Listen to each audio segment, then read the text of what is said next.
Hi dear friends, എല്ലാവർക്കും നമസ്കാരം. Welcome back to my channel. ഇന്ന് നമുക്കൊരു മുട്ടക്കറി തയ്യാറാക്കിയാലോ? വളരെ ഈസി ആയിട്ടുള്ള നല്ല ടേസ്റ്റി ആയിട്ടുള്ള മുട്ടക്കറിയുടെ റെസിപ്പി ആയിട്ടാണ് ഇന്ന് ഞാൻ വന്നിട്ടുള്ളത്.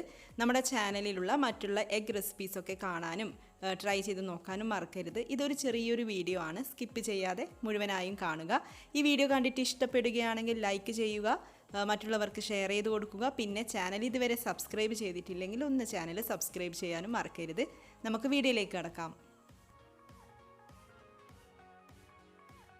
മിക്സിയുടെ ജാറിലേക്ക് ഈ ഒരു സൈസിലുള്ള ഇഞ്ചിയും 8 അല്ലി വെളുത്തുള്ളിയും ചേർത്ത് കൊടുക്കാം. പിന്നെ തക്കാളി ചേർക്കാം, 2 വലിയ തക്കാളി ചേർത്ത് കൊടുക്കാം. മല്ലിയില ചേർത്ത് കൊടുക്കണം. ഇത്രയും മല്ലിയിലയാണ് ചേർക്കുന്നത്, കുറച്ച് കൂടുതൽ തന്നെ ചേർക്കണം കേട്ടോ. എന്നിട്ട് ഇത്രയും കാര്യങ്ങളൊക്കെ ചേർത്തിട്ട് ഒന്ന് നന്നായിട്ട് അരച്ചെടുത്തുകൊണ്ട് വരാം. ഒട്ടും വെള്ളം ഒഴിക്കാതെ അരച്ചെടുക്കാം. മുട്ട റോസ്റ്റ് ചെയ്തെടുക്കാം. അതിന് വേണ്ടിയിട്ട് 1.5 ടേബിൾ സ്പൂൺ വെളിച്ചെണ്ണ ഒഴിച്ചിട്ടുണ്ട്. ചൂടായിട്ട് വരുമ്പോൾ അതിലേക്ക് 1/2 ടീസ്പൂൺ മുളക് പൊടി ചേർത്ത് കൊടുക്കാം. 1/4 ടീസ്പൂൺ മഞ്ഞൾപ്പൊടി ചേർത്ത് കൊടുക്കാം. പിന്നെ ഉപ്പ് ചേർക്കണം, കൂടുതലൊന്നും വേണ്ട, കുറച്ച് ഉപ്പ് കൂടെ ചേർത്തിട്ട് ഒന്ന് നന്നായിട്ട് മിക്സ് ചെയ്തെടുക്കാം. എന്നിട്ട് ഇതിലേക്ക് പുഴുങ്ങി വെച്ചിട്ടുള്ള വേവിച്ചെടുത്തിട്ടുള്ള മുട്ട നമുക്ക് ചേർത്ത് കൊടുക്കണം. ഞാനിവിടെ 4 മുട്ടയാണ് എടുത്തിട്ടുള്ളത്. അപ്പോൾ 4 മുട്ടയും ഹാഫായിട്ട് കട്ട് ചെയ്തിട്ടാണ് ചേർക്കുന്നത്. മുഴുവനായിട്ട് ചേർക്കുന്നതാണെങ്കിൽ അങ്ങനെ ചേർക്കാം. അപ്പോൾ ഞാനിവിടെ കട്ട് ചെയ്തിട്ടാണ് ചേർത്തിട്ടുള്ളത്. ലോ ഫ്ലെയിമിൽ വെച്ചിട്ടാണ് മുട്ട റോസ്റ്റ് ചെയ്തെടുക്കേണ്ടത്.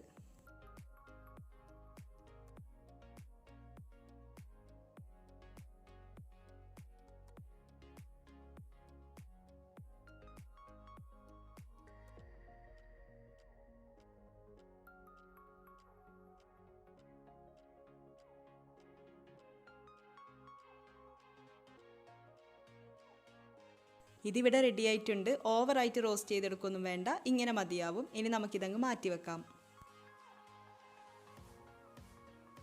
2 ടേബിൾ സ്പൂൺ വെളിച്ചെണ്ണ ഒഴിച്ചിട്ട് ചൂടായിട്ട് വരുമ്പോൾ ഇതിലേക്ക് 1/2 ടീസ്പൂൺ ജീരകം ചേർത്ത് കൊടുക്കാം.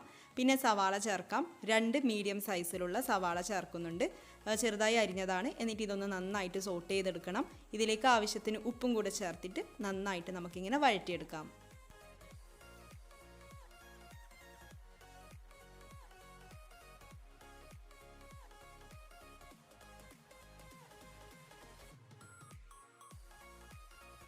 സവാള നന്നായിട്ട് വഴന്ന് വന്നിട്ടുണ്ട്. ഇനി നമുക്കിതിലേക്ക് അരച്ച് വെച്ചിരിക്കുന്ന പേസ്റ്റ് ചേർത്ത് കൊടുക്കാം. നന്നായിട്ടൊന്ന് മിക്സ് ചെയ്യാം. അതിനുശേഷം 2-3 മിനിറ്റ് മീഡിയം ഫ്ലെയിമിൽ വെച്ചുകൊണ്ട് നന്നായിട്ട് വഴറ്റിയെടുക്കണം.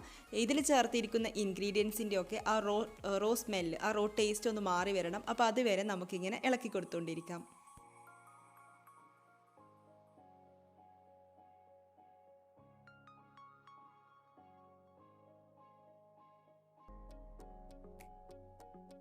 ഇനി നമുക്കിതിലേക്ക് പൊടികൾ ചേർത്തിട്ട് വഴറ്റിയെടുക്കാം. 1/4 ടീസ്പൂൺ മഞ്ഞൾപ്പൊടി ചേർത്ത് കൊടുക്കാം. പിന്നെ മുളക് പൊടി ചേർക്കുന്നുണ്ട്, 1 ടീസ്പൂൺ മുളക് പൊടി ചേർത്ത് കൊടുക്കാം. മല്ലിപ്പൊടി 1.5 ടീസ്പൂൺ മല്ലിപ്പൊടിയാണ്, കുറച്ച് കൂടുതലാണ് മല്ലിപ്പൊടി ചേർക്കുന്നത്. 1.5 ടീസ്പൂൺ മല്ലിപ്പൊടി ചേർത്ത് കൊടുക്കാം. 1/2 ടീസ്പൂൺ ഗരം മസാല കൂടെ ചേർത്ത് കൊടുക്കാം.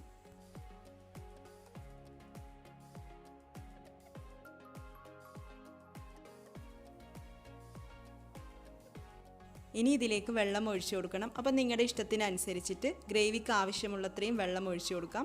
ഞാനിവിടെ ഏകദേശം 1.5 കപ്പിന് അടുപ്പിച്ചിട്ട് വെള്ളം ചേർത്ത് കൊടുക്കുന്നുണ്ട്. നന്നായിട്ടൊന്ന് മിക്സ് ചെയ്തതിന് ശേഷം തിളപ്പിച്ചെടുക്കണം. 5-10 മിനിറ്റ് മീഡിയം ഫ്ലെയിമിൽ വെച്ചുകൊണ്ട് തിളപ്പിച്ചെടുക്കാം.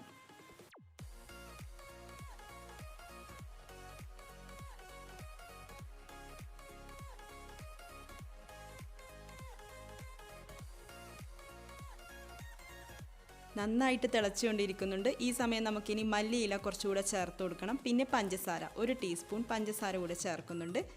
ഇനി നമുക്കിതിലേക്ക് റോസ്റ്റ് ചെയ്ത് വെച്ചിട്ടുള്ള മുട്ട ചേർത്ത് കൊടുക്കാം. മുട്ട ചേർത്തിട്ട് 5 മിനിറ്റ് ലോ ഫ്ലെയിമിൽ വെക്കാം.